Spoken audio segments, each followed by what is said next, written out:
Antum muslimun, kecuali matimu dalam keadaan beragama Islam. Ini sesungguhnya Allah ingin menyadarkan dan menginformasikan. Hati-hati kalian. Kamu ngaku beragama Islam, kamu ngaku agamamu Islam, tapi belum tentu kau mati dalam keadaan beragama Islam. Adakah orang Islam yang matinya kafir? Banyak. Insya Allah kita tidak akan mati dalam keadaan mabuk. Insya Allah kita tidak akan mati dalam keadaan ngerampok. Insya Allah kita tidak akan mati dalam keadaan sakau.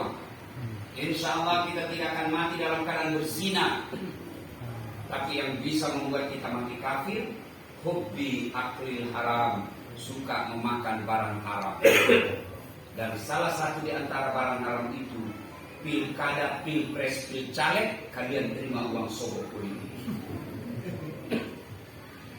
Ini jeleknya di pilkada kita. Nipu 5 tahun, bohongi kita 10 tahun, bohongi kita 5 tahun. Tapi politisi jahat dia tahu kelemahan kita. Apa? Kasih aja duit, selesai dia lupa itu kesalahanmu 10 tahun. Maka mudah-mudahan 2024 nanti umat Islam tunjukkan harga dirimu. Jangan kau terima uang politik, sehingga yang terpilih jadi pemimpin anggota DPR dan kepala daerah kita adalah orang-orang yang betul baik akhlak dan agamanya. Wa qala idza bismillahirrahmanirrahim. Ya ayyuhalladzina amanu dakhulu fis-silmi kaffatan wa la tattabi'u khutuwatis syaitan innahu lakum aduwwun mubin. Wahai orang-orang yang beriman, masuklah engkau ke dalam Islam secara sempurna, bukan Islam pencitraan, bukan Islam kemunafikan, bukan Islam fasik. Fasik itu pura-pura beragama tapi pembohong dan penipu. Bukan Islam seperti itu. Islamlah secara benar.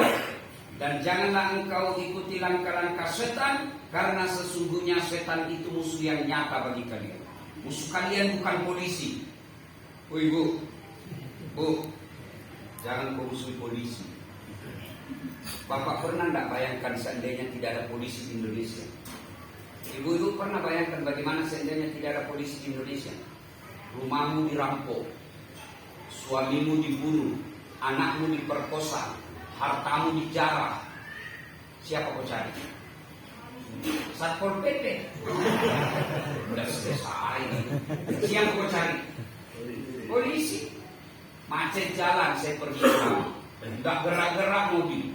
Saya baca surah Yasin, nggak gerak mobil saya. Ayat kursi berkali-kali, makin macet. Wah, begitu datang polisi dan lintas, Pak Ustaz, selesai. Makanya jangan musuhi polisi.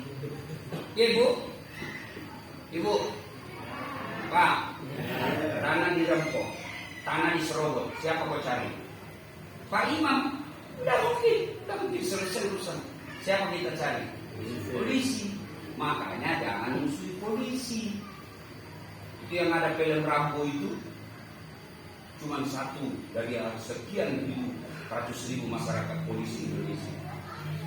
Polisi juga jangan musuhi ulama. Iya toh? Karena kalau kau mati polisi, siapa yang bungkus kau? Ulama. Tidak mungkin Kapolri udah terbungkus, tidak mungkin. Siapa? Ulama. Maka yang baik, polisi lindungi ulama, jaga ulama, ulama sayangi dan doakan polisi bersinergi membangun Republik Indonesia. Amin. Dan ibu bapak tahu siapa yang mengundang saya di sini? Polisi. Kalau ibu Majelis Tani mengundang saya, tidak mungkin. Berapa saldomu? Mahal tiket pesawat sekarang. Untung ada polisi. Bisa kita apa? Bisa kita ketemu. Meskipun ketemu ada juga yang misi-misi tadi kecil ada di Banyuwangi.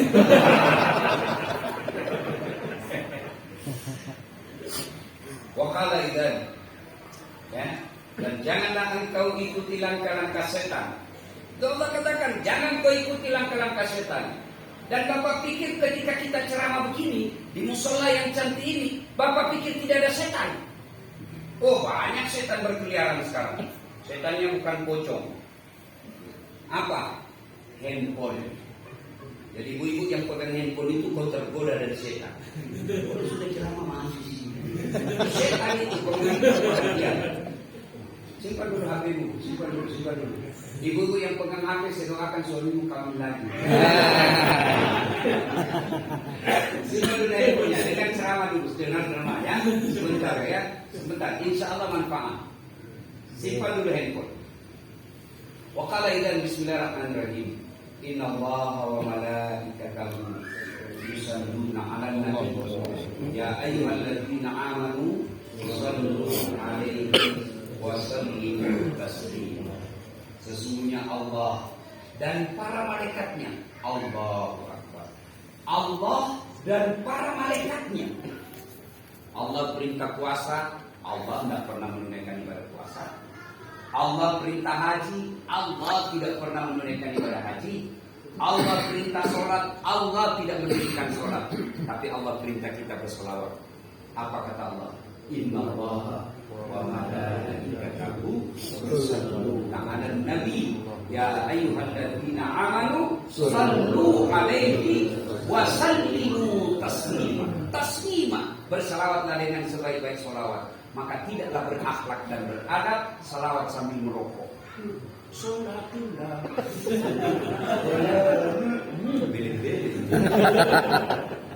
Ya, Masya Allah. Bapak baca kita Duratul Nasir. Kitab legenda buat kita ini para pondok.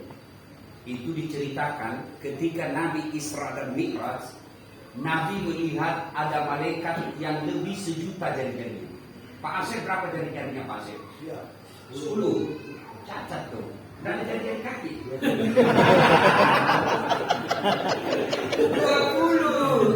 Ini malaikat Pak lebih 1.000.000 jari-jarinya. Nabi tentu kagum. Jibril, malaikat apa itu? Banyak betul jari-jarinya. Jibril menjawab, itu malaikat yang Allah tugaskan mencatat air ketika hujan.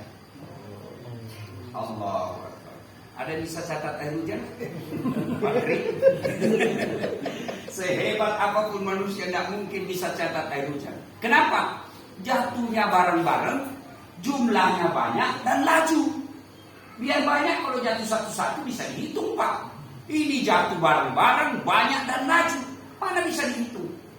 Dan Nabi penasaran, didatangi itu malaikat. Wahai malaikat, betul kau mampu mencatat air ketika hujan? Kata malaikat, ya.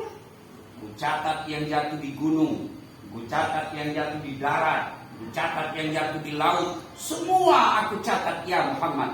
Tak setetes pun yang tidak aku catat. Maka aku sibuk dengan jari-jariku yang banyak ini. Lalu malaikat ini berkata, ya Muhammad, ada satu yang tidak mampu aku catat.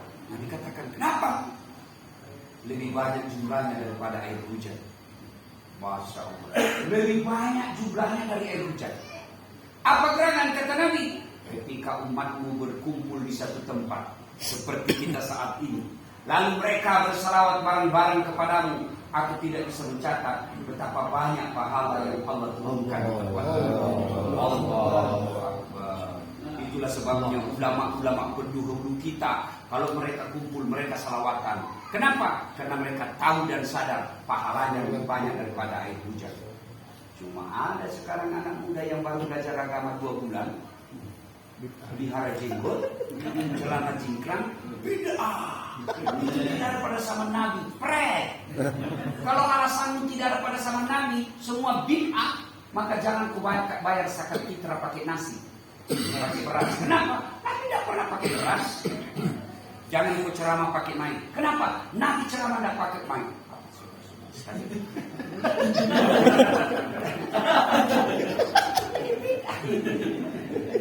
Ya, itulah sebabnya nenek moyang kita dulu, ulama-ulama kita dulu, mereka kumpulkan jamaahnya, mereka kumpulkan muridnya sambil bersalawat. Kenapa? Karena mereka sadar pahalanya lebih banyak daripada air hujan. Ibu bapak yang saya muliakan, bapak, orang masuk surga bukan karena tidak ada dosa. Ini dulu yang perlu bapak pahami. Orang masuk surga bukan karena tidak ada dosa. Kalau orang masuk surga karena tidak ada dosa, demi Allah tidak ada isinya surga kecuali Rasulullah Muhammad SAW. Mana ada manusia tidak ada dosanya? Bukan penuh dosa.